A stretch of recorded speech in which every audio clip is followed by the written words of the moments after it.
The idea is to pull the curtain back on mental health, career, and all the struggles that everybody typically deals with, but nobody likes to talk about. Men in general have a hard time conveying a lot of these conversations and talking about these things. And so we really wanted to create a platform where we can not only talk about these things, but we can bring on individuals who've achieved, some form of success, and they can share the real journeys behind them, because oftentimes people just see the end result. They see the hit song, they see the big business deal, but they don't see the nights in the hotel room doubting yourself. They don't see the mental health struggles. Yeah, people that you'd see and you go, oh wow, I just had no idea. Yeah, exactly. You can always tell in some ways there's a sense of hesitancy. But then as soon as they start to open up and they start to recount their journey, they really start to share everything that's happened. The show's very first guest last summer was legendary Canadian comedian Russell Peters. I was in this big 12,000 square foot house by myself. My son had been taken from me. Everything had been taken from me. Here was a moment where one of the largest Canadian celebrities, but somebody who's had a profound effect on his industry, on culture and everything, was willing to share that information. And so having that conversation with Russell really opened the door to more of those conversations.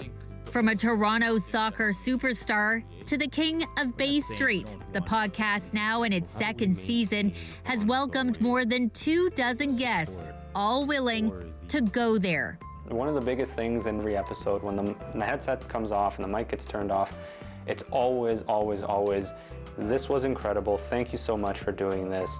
There's so much more to do. And this was, and some people have said this was therapeutic. I'm not a therapist, I'm just listening. The concept for Gent's Talk sparked back in the early days of the pandemic.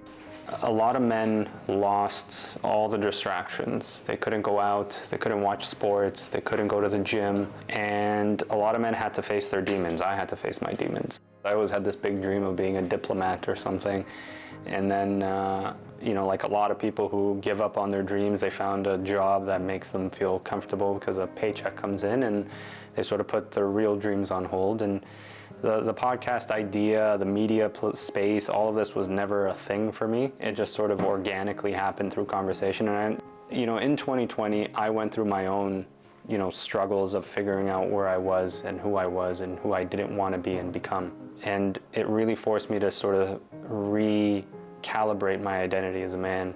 And in that journey of trying to understand how to become a better man, how to become a better partner, a brother, a son, one day a father, a coworker, everything.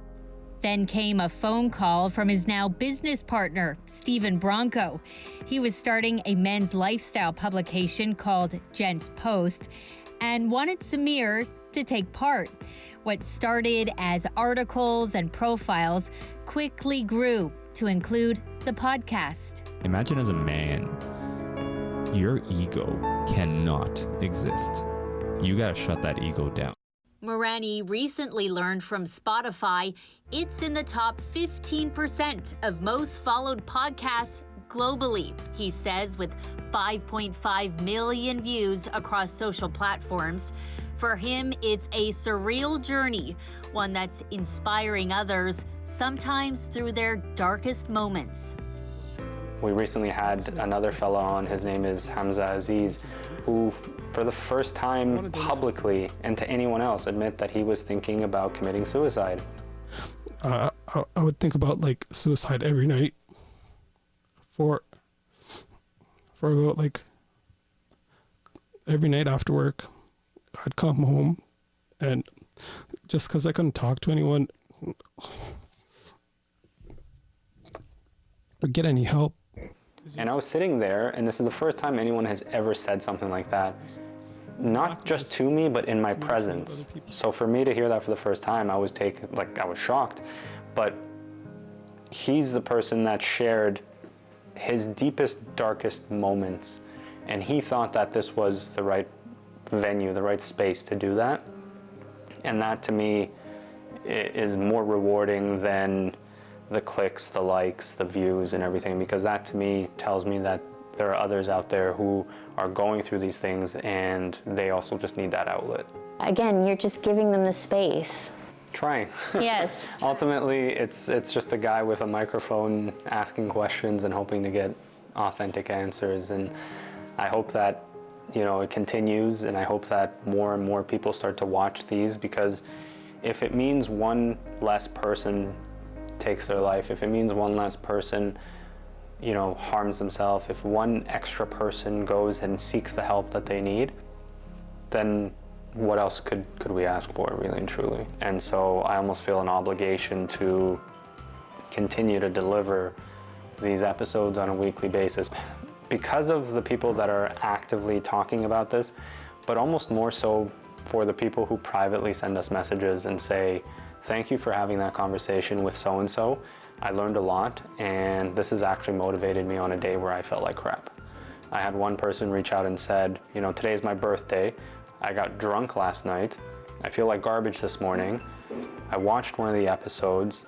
I saw one of the stories you posted on Instagram, and it's motivated me to get out of bed. And so that has become sort of like my mission to continue to have these conversations and to share these stories as much as possible so that I can continue to try and even a little bit nudge people in the right direction. Thank you. Try. Yeah, try, right? Yeah. Thank you. That's Thank you. amazing.